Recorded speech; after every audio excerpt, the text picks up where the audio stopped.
This is Toledo Symphony Lab, a behind-the-scenes look at the world of classical music from WGTE Public Media and your Toledo Symphony. I'm Brad Cresswell. Joining me today is the Toledo Symphony's president and CEO, Zach Vassar. He's in the studio here. On the phone, we have Principal Second Violin and Artistic Administrator Merwin Sue. Also on the phone, we have our intrepid music director, Alain Trudel. And here in the studio with us, we have a very special guest. Let's have a little fanfare.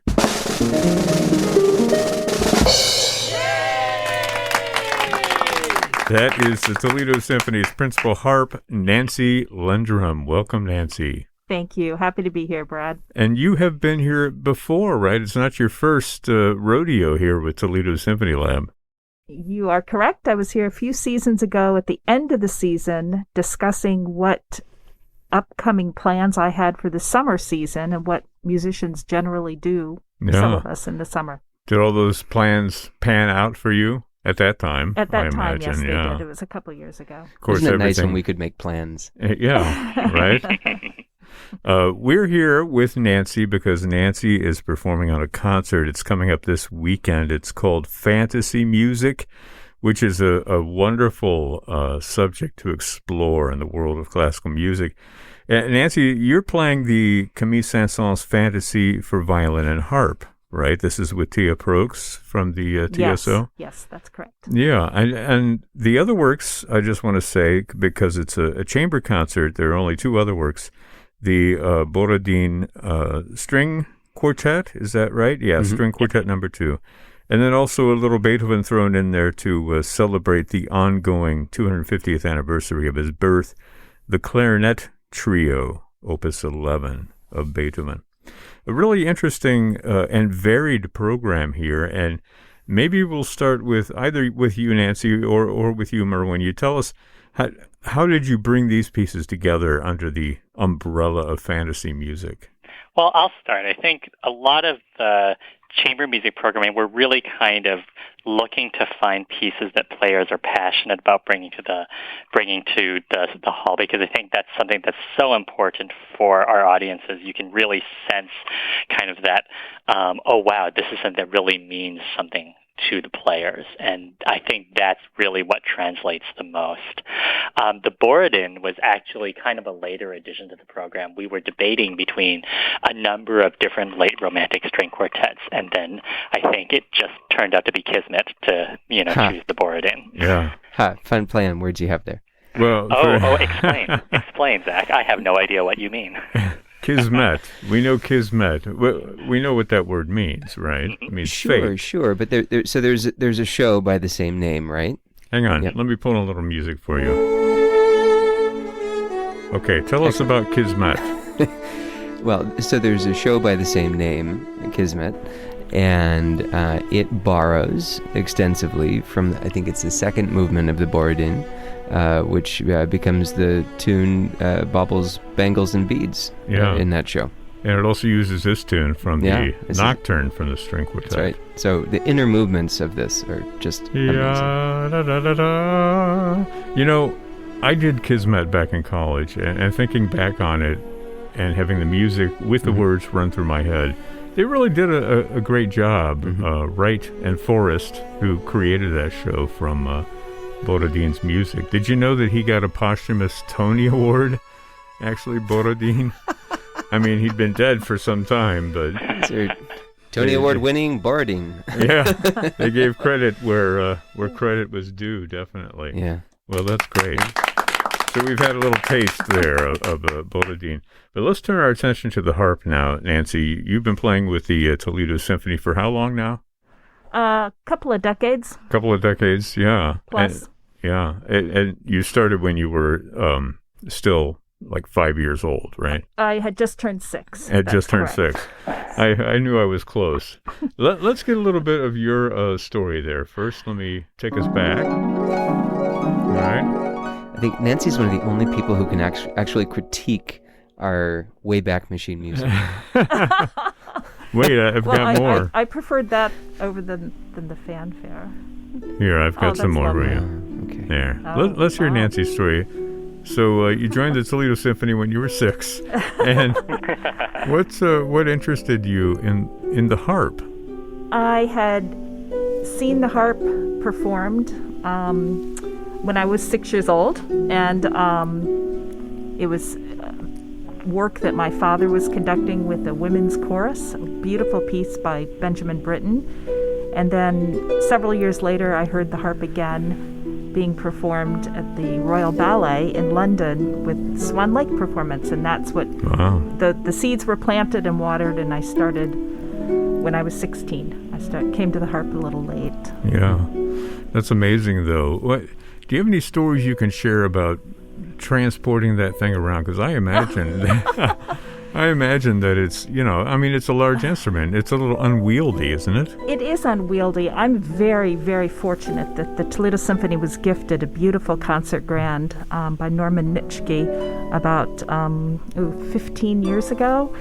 And so many times I don't have to provide my own instrument anymore. But okay. I have moved my harps tens of thousands of times. Harpists have to have big cars, and that's just the nature of the beast. Sort of like being a drummer. So there's never that point where you get to downsize, get your little sports car. No, when my husband and I first got married, he had a cute little 2-seater car. Yeah. And then it quickly gave way to a station wagon. Yeah. So you weren't really looking forward to driverless cars. You're looking for driverless harps, I think. Yeah. I think the craziest story for me is that one time I did actually show up for a rehearsal, and I had forgotten to bring the harp. Wow. That is a true story. Did you just sing instead? Make a little harp noise? It was an opera gala, and I went to the conductor, James Mina, and I said, "Okay, this is a really embarrassing story." And he goes, "What? Did you forget your harp?" And I had indeed forgotten my harp. Oh my gosh! And so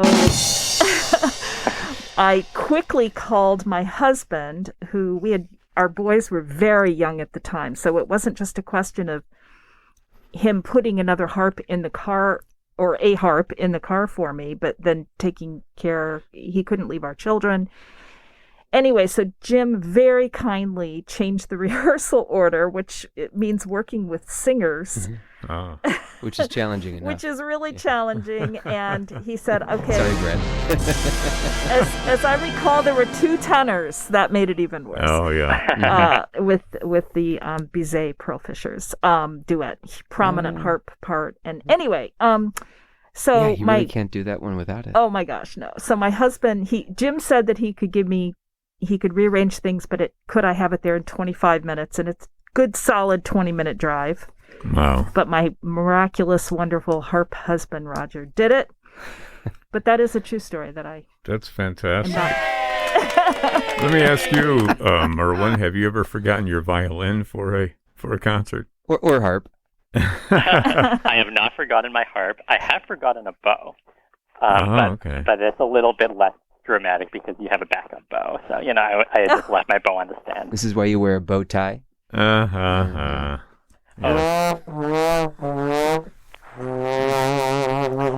Speaking of which, Elaine, have you ever forgotten your trombone? Okay, yes. I didn't. I never forgot it to play a concert, but I forgot it quite a few times in the restaurant after. Okay, well, let's get back focused on the concert that's coming up.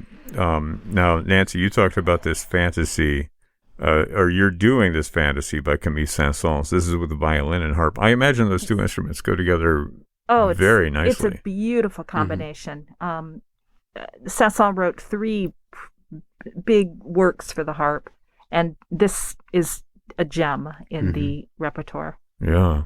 Oh, that's wonderful. Let's talk about how fantasy music is addressed in the world of classical music, because there's so many, fantasias, fantasies. This is a genre that kind of spans centuries of work. And how would you characterize, and maybe, with some examples of your favorites of fantasies. What does it mean for a fantasy? Is it something that is, a specific composer has their own style that they bring to this fantasy idea? I would say that it's one of those words that sounds distinctive but can be generalized.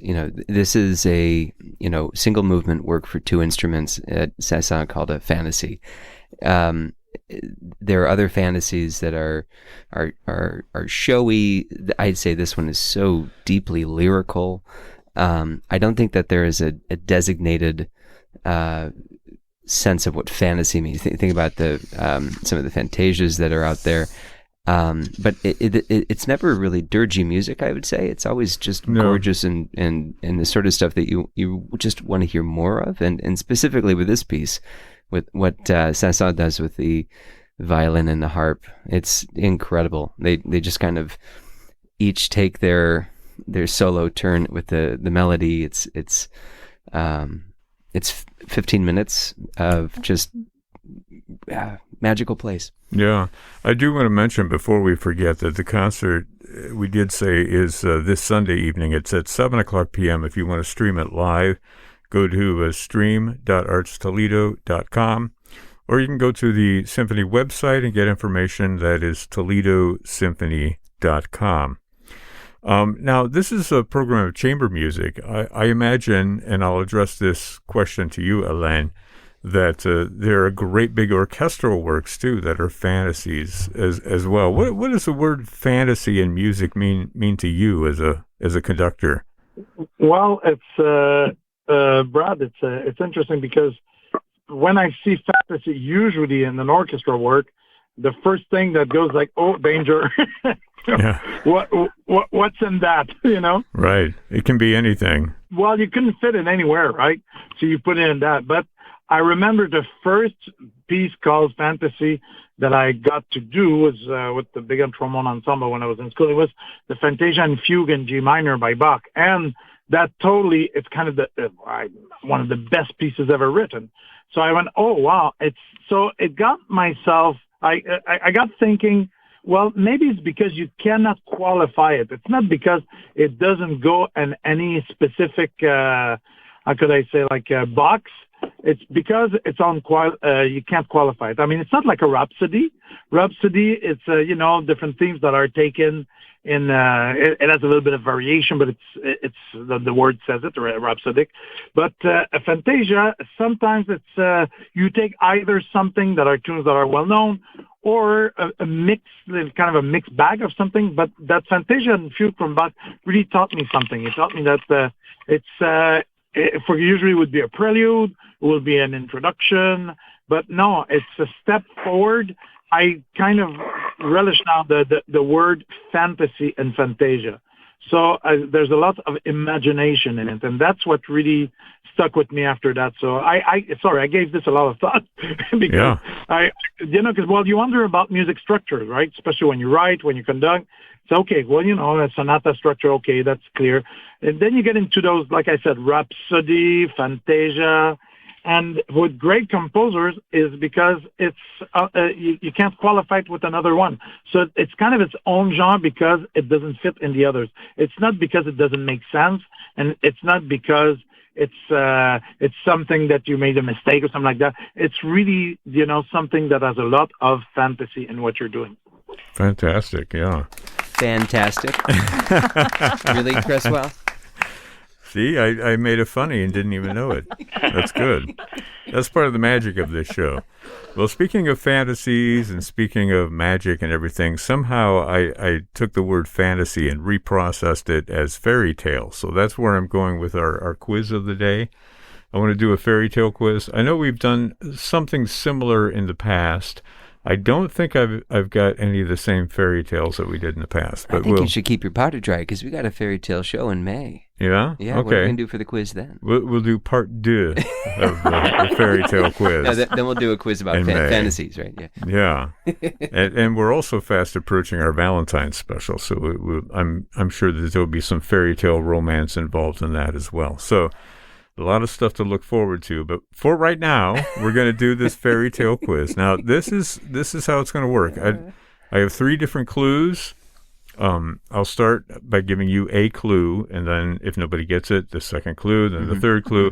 You have to tell me what the fairy tale is. Just because I'm always the back of the bus on these quizzes, how many clues are there? If I needed them, could I get 9 clues? Sure, why not? Okay, great. Yeah, we can all just start offering random clues. It'll be a fantasy clues. Here we go. Now let me pull up some music. Little fantasy music. There we go. Okay. Could really use some more harp. Wait, that's not going to work. There we go. Throw a little harp. That's what we call a fantasy in music, definitely. Is that right? Okay. Okay, here we go. This fairy tale is an unconventional love story. Anybody got it? Okay, among other things, it's been made into a musical, an opera, and a ballet. Sleeping Beauty? No, but close. True love breaks the spell and transforms the prince back to human form. Oh, the frog? yeah. Frog Prince? Nope. Beast. The Beauty and the Beast. Of course. Beauty and the Beast. One for Nancy. Excellent. Okay. This fairy tale is about an anthropomorphic animal who gains power, wealth, and a royal marriage for his master. Puss in Boots. Puss in Boots. You got it. That goes to Merwin. Wow. Puss in Boots. He's known for Sorry. he's known for his fashionable footwear. I was really hoping to use that Yeah. clue. You didn't expect Merwin to get on. Oh my. Yeah. Cinderella. Yeah. Right. Nancy and Merwin are neck On and the neck board. right All right. now. The great thing about Puss in Boots, though, is like it's about this cat, obviously, and the cat uses all kinds of tricks to get stuff for his, master. And at the end, that's like the moral of the story. If you can, you can trick your way into getting stuff, then good for you, I right? just keep thinking of the Shrek Puss in Boots. Yeah, I do too. Isn't that a great? Yeah. That's, Yeah. I don't have that here. But at the end of the story, it's even worse because everything he took from the giant, then he eats the giant. He turns it into a mouse, right? Yeah. It's a great story. Anyway, The next one is Cinderella. no? Moving on. Okay. This one also involves a cat, has also been made into an opera, a musical, and a ballet. That'd be Cats. No, but that's a very good guess. I'm going to give you half a point for that. Zach gets a half a point. Okay, this cat also uses trickery to get what he wants, along with his friends the donkey, the dog, and the rooster. The animals from Bremen, from the city of Bremen. Yeah, the town musicians of Bremen. They're all musicians. Okay, Elaine gets a half a point for saying the animals from Bremen. You were real close. Yeah. So far we've got Nancy and Merwin neck and neck. Zach and Elaine are coming from behind. This fairy tale also involves footwear. Okay, Elaine, this is yours. Emperor. Yeah. Oh. It's not Cinderella. What did you say, Zach? Oh, I said this is his Cinderella. Yeah. No, it's not Cinderella. The Oh. old woman who lived in a shoe? No. Okay, there are a lot of shoe fairy tales, all right? The shoes in this fairy tale have a mind of their own. Was the music written by Schumann? I don't think so. Wizard of Oz. I mean, Ruby slippers? I'm going to have to step up my buzzer here because we have to have like the buzzer and then like the really bad buzzer. I'm going to get sent out to the hallway. I understand. Yeah. It took you 21 minutes to think of that. Okay. I don't know the translation. The boots of 1,000, the bottes des milieux. I don't think that's No. it. No. Okay. Sisterhood of the Traveling Boots. The last one. The last clue. It was inspired by a true story from its author, Hans Christian Andersen. And he named the title character after his sister, who he evidently couldn't stand. Okay, nobody's going to get this one. It's called The Red Shoes. Do you know that fairy tale, The Red Nope. Shoes? No. It's about a pair of red shoes that have been cursed, and this girl that wears them, it makes her dance. They dance all the time, so but whenever she puts them on, she can't take them off. Yeah. So she dances all the time, and then eventually she has her feet cut off. You can. Oh. This has to be like a Brothers Grimm or something like that. So, and then she dies at the end, and then she goes to heaven, I guess, and finally is able to walk around without her shoes. okay. Yeah. Now go to bed, kids. Sweet dreams. Exactly. Can I just express my disappointment that you didn't pick Jack and the Beanstalk Oh, with the yeah. golden harp? Mm-hmm. Mm-hmm. Oh, I forgot there's a harp in that story. Yeah. Yeah. Yeah. That was obviously your next question there, right, Brad? I can see his paper that it says Feeney, so I knew he was done. No, I've got 3 more. We just ran out of music here. Okay, this tale is about a miniature person. Tom Thumb. Yeah. No, it's also a love story with a prince. And So it's not Tom Thumb, is it Fingerprints? among her adventures, the title character escapes a marriage-minded frog and mole, holes up with a field mouse, and nurses a sick swallow back to health. She also gets a pair of wings and a new name at the end. Anybody know who this is? No, but unlike the Red Shoes, this one actually sounds like something I've read before. Yeah, it's not Tom Thumb, but that sort of is a clue to the name. Thumbelina? Thumbelina? Yeah. Thumbelina. Yeah. I was thinking Igor Index Finger. Okay, that's much better. Wow, there aren't enough buzzers in the world. Okay. This title character is named for a type of salad greens. Okay. She's raised by a witch, and she has really long hair. Rapunzel. Rip-on. Yeah. Salad greens. I was going with arugula. Yeah. A bitter tail. A bitter tail. Yes. Okay, With last another sad one. ending. Last one. This character appears in multiple fairy tales. A witch. Yeah, right. Yeah. A prince. A princess. It can be either a curse. John Williams. All right, you get 2 points for that one. Wow. No, okay. It can either be a curse or a blessing to whomever captures it. Leprechaun? Say again? Leprechaun?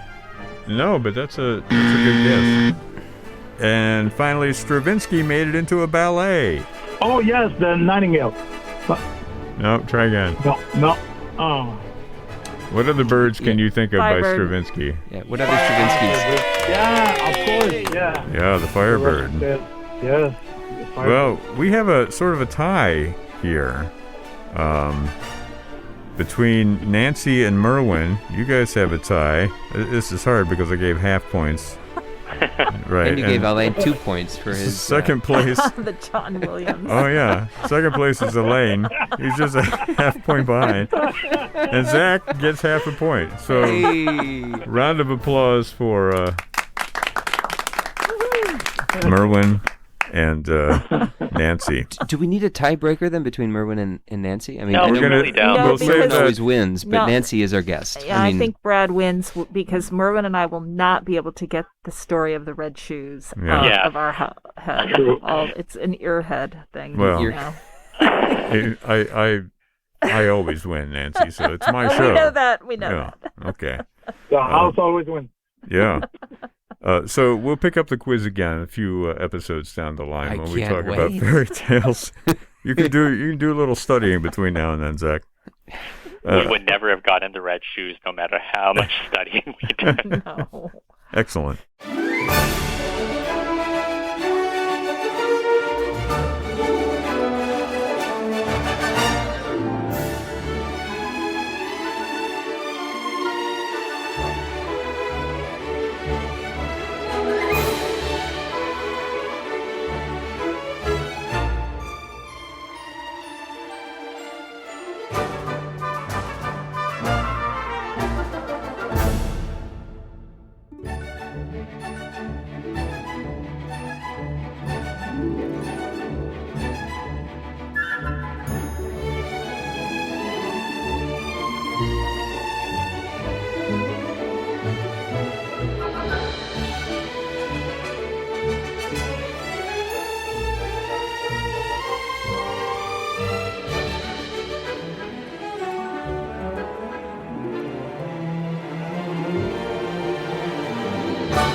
Okay, well, the concert, again, is this Sunday. It's at 7 o'clock p.m., January 31st. It's happening at the Paris Style. It will be live streamed at stream.artstoledo.com.